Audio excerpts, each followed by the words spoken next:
ಸಾಹೇಬರು.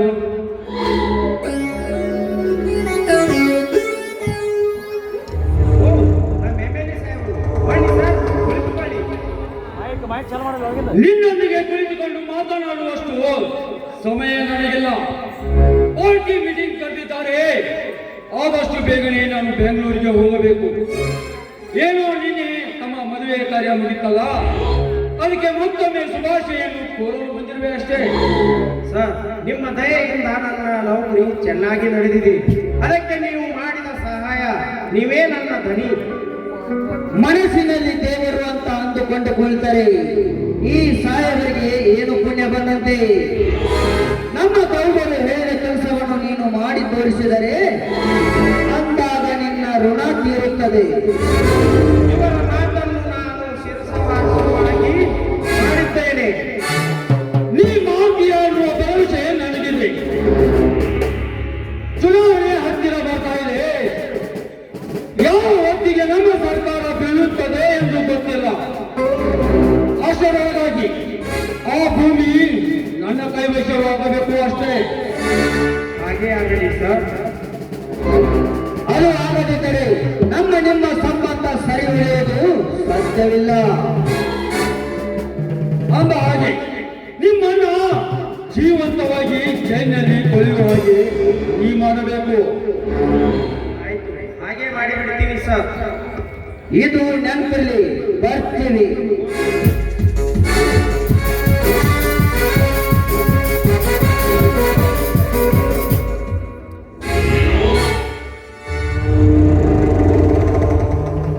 ನಮಸ್ಕಾರ ಇನ್ಸ್ಪೆಕ್ಟರ್ ಸಾಹೇಬ್ರೆ.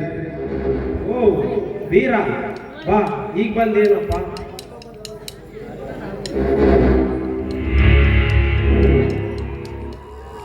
ಮತ್ತೊಬ್ಬ ದರೋಡೆಕೋರನ ಆಗಮನ. ನೀನೇಕೆ ಇಲ್ಲಿ ಬಂದೆ? ನಿರಪರಾಧಿಯಾದ ನನ್ನ ಅಣ್ಣನನ್ನು ಬಿಡಿಸಿಕೊಂಡು ಹೋಗಲು ಬಂದಿದ್ದೇನೆ ಸಾಹೇಬ್ರೆ. ತನ್ನ ಸ್ವಂತ ಹೆಂಡತಿಯನ್ನು ಕೊಲೆ ಮಾಡಿದ ಪಾಪಿ ಇವನು ನಮಗೆ ಅಣ್ಣನೇ ಅಲ್ಲ, ಇವನೊಬ್ಬ ಪಾಪಿ.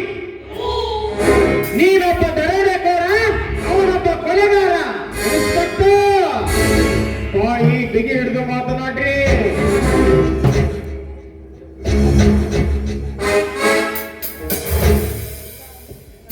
ಇಲ್ಲ ಅಂದ್ರ ನಾನಿನ್ನ ಅಣ್ಣನೆಂಬ ಪದವನ್ನು ಕಿತ್ತುಕೊಂಡು ನಿಜವಾದ ಕೊಲೆಗಾರನಾಗಿ ಜರಿದು ಮಾತನಾಡುವ ನಿಮ್ಮ ನಾಲಿಗೆಯನ್ನು ಕತ್ತರಿಸಿ ಹಾಕ್ಬಿಡ್ತೀನಿ. ಹುಷಾರ್. ನಾನೊಬ್ಬ ಪೊಲೀಸ್ ಅಧಿಕಾರಿ. ನಿನ್ನನ್ನು ಏನು ಮಾಡಬೇಕಾದ್ರೂ ಮಾಡಿಬಿಡ್ತೀನಿ. ಅಧಿಕಾರವಿದೆ ಎಂದು ಅರಿತು ನೋಡದೆ ಏನಾದರೂ ಮಾಡಿದ್ರ ಯಾರು ಕೇಳ್ತಾರೆ? ಲೇ ಬೀರ, ಹೆಚ್ಚಿಗೆ ಮಾತನಾಡಿದರೆ ನಿನ್ನನ್ನು ಇಲ್ಲೇ ಶೂಟ್ ಮಾಡಿಬಿಡ್ತೀನಿ. ಶೂಟ್ ಮಾಡ್ತೀಯ?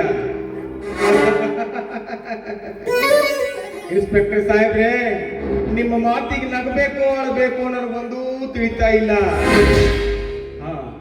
ಬೇಗ ಶೂಟ್ ಮಾಡಬಾರು. ನಿನ್ನನ್ನು ತಮ್ಮನನ್ನಾಗಿ ಪಡೆದಕ್ಕ ನನ್ನ ಮೊದಲ ಶೂಟ್ ಮಾಡಬಾರು. ಆಡಿ ಬಂದ್ರ ಅಂಗಾಲ ಹೊಲಸ್ತಕ್ಕತ್ತಿ ಅಂತ ಹೆಗಲ ಮೇಲೆ ಹೊತ್ತುಕೊಂಡು ತಿರುಗಾಡ್ತಿದ್ಯಲ್ಲೋ, ಅದಕ್ಕ ಬೇಗ ನಾಳೆ ಶೂಟ್ ಮಾಡಬಾರು. ಸಾಲಿ ಕಲಿಯಾಕ ನನ್ನ ತಮ್ಮ ಯಾರಿಗೂ ಹಿಂದೆ ಬೀಳಬಾರ್ದು ಅಂತ ಅಣ್ಣಗೆ ಗೊತ್ತಿರ್ಲಾರ್ದ ಮರಿ ಮಾರಿ ರೊಕ್ಕ ಕಳಿಸಿದ್ಯಲ್ಲೋ.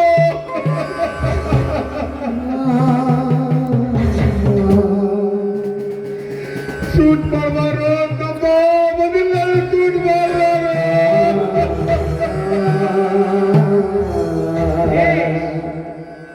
ಈ ನಿನ್ನ ಸಂಭಾಷಣೆಯನ್ನು ಕೇಳಿದರೆ ಈ ಊರು ಜನ ಕ್ಯಾಕರಿಸಿ ನಿನ್ನ ಮುಖಕ್ಕೆ ಒಗೆಯುತ್ತಾರೆ.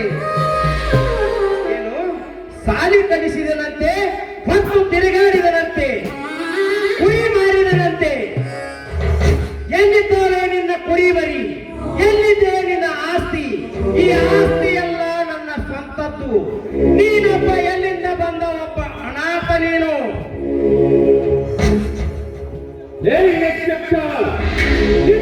ನುಡಿಯಬೇಡ ಶಬ್ದವನ್ನು. ನಿನಗೆ ಈ ಪಾಪದ ಕಣ್ಣು ಕಾಣುತ್ತದೆ. ನೀನು ನನ್ನ ತಮ್ಮನಲ್ಲ, ನೀನು ನನ್ನ ರಕ್ತ ಸಂಬಂಧದ ದ್ರೋಹಿತನು ನೀನು.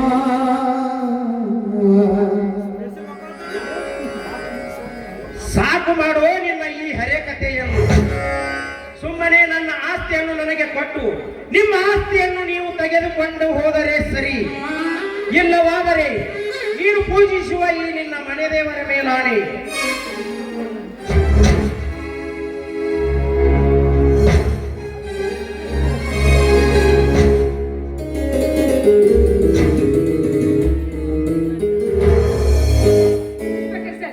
ಅವನೇ ಕೊಳಗೆ ಹಾಕ್ತಾ ಇದ್ದೀರಾ?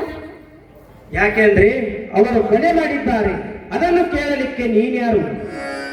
ನಾನಾರು ಅಂತ ತೋರಿಸ್ಕೊಡ್ಬೇಕು ಅಂತಾನೆ ಇಲ್ಲಿಗೆ ಬಂದಿರೋದು. ಮತ್ತು ಬಿಟ್ಬಿಡಿ ಅದನ್ನ ದೇವ್ರನ್ನ.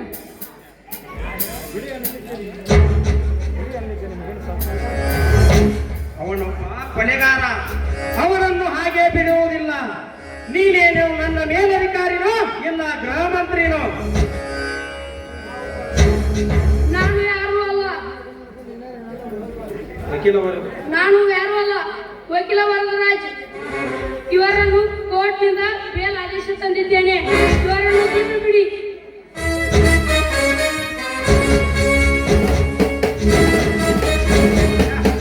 ಎಂತ ಕೆಲಸವಾಯಿತು? ಪಿಸಿ, ಬಿಟ್ಟು ಬಿಡು ಅವನನ್ನು.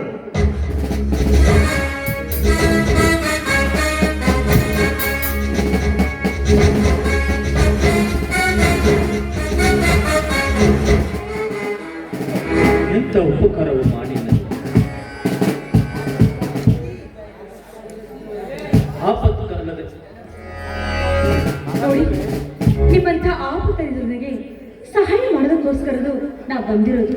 ನೀನ್ ಮಾಡ್ತಾ ಇರೋದು ನನ್ನ ಆದ್ಯ ಕರ್ತವ್ಯ ತಾನೆ. ನಿಮ್ಮ ಹೆಸರನ್ನ ಕೇಳಿದ್ರೆ ನಿಮ್ಮನ್ನ ಕಂಡರೆ ಸಾಕು, ಎಲ್ಲ ಜನರು ಕೈ ಮುಗಿದು ಹಿಂದೆ ಸರಿತಾರೆ. ದೇವರೇ, ಮಾವ ಎಂದು ಬಾಯಿಯಲ್ಲಿ ದೇವರೇ ಎಂದು ಸಂಬೋಧಿಸಿರುವ ನಿನ್ನ ಉದ್ಧಾರಕ್ಕೆ ನಾನು ಬೆಲೆಬಾಗಿಲ್ಲ. ನೋಡಿ,